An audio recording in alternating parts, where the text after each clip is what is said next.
Hello everyone, Christian Jacobs here, Brother Be Well Clinical Advisor.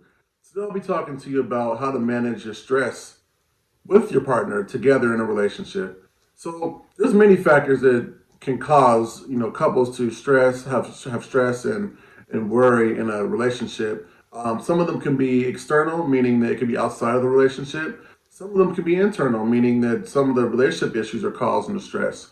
And the best thing to know about is that every relationship has stress and has issues, right? So that's the first thing we have to understand is normalize the conditions of a relationship. And when you're bringing two people together, there's going to be conflict. There's going to be challenges. There's going to be misunderstandings. There's going to be miscommunication. The key point to it is how you resolve those issues and how you work through those issues. So I'm just going to talk a little bit about how to do some of these techniques here on how to manage stress together. So first, you want to sit down with each other and really share what some of those stressors are. They can be external, as I said before, and really listen to what some of those issues are. They may talk about work.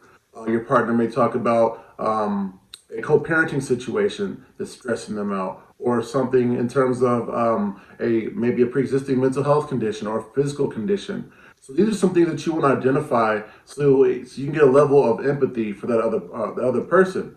Because a lot of the times, in an argument or conversations or disagreements, the challenge happens when there's a lack of understanding regarding what the other person is going through. So that goes into my next point is really empathizing where they're coming from. So once you understand that, you want to try and empathize and have some feelings in terms of what they may be dealing with, especially if you're dealing with a condition that they have no control of, such as a physical or mental health condition. So in that area, you're able to find more research and you can find more tips in terms of how to deal with that specific physical condition or that mental health condition.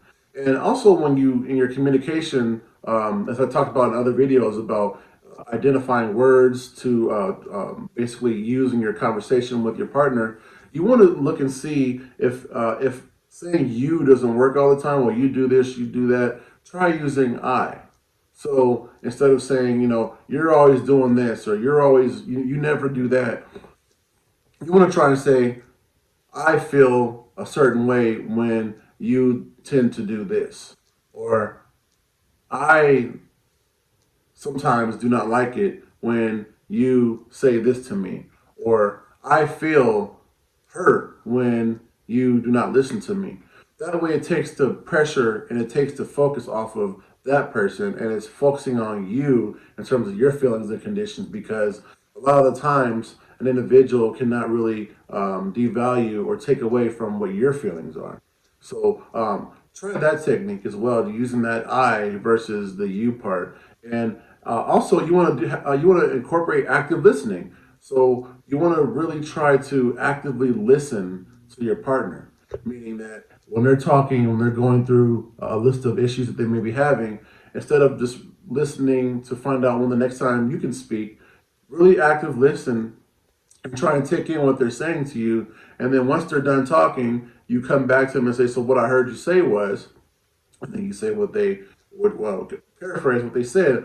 And that way that gives them an assurance that you're listening to them, and also that you understand what they said to you, because it's hard sometimes to understand what some people are saying to you when you're in a heated battle, when you're in a heated emotion. And once again, like I say about everything when it comes to couples, is have fun. You guys make sure you're doing the things that you enjoy together. You're going out and enjoying the nice weather. You're going out and watching movies together and going to concerts, and you're working through your issues. But at the same time, you're having fun. You're having your date nights. You go back to the things that were fun to you all when you first met. So these are some things that you want to do when you're really trying to manage that stress together, because it's a team effort, and that's how much you want to emphasize that you guys are a team. So you don't want to fight against your teammate. So that's something else you want to emphasize when you're in that structure of a relationship. So once again, my name is Christian Jacobs, Brother Be Well Clinical Advisor, and please be on the lookout for more mental health videos coming to you soon. Thank you.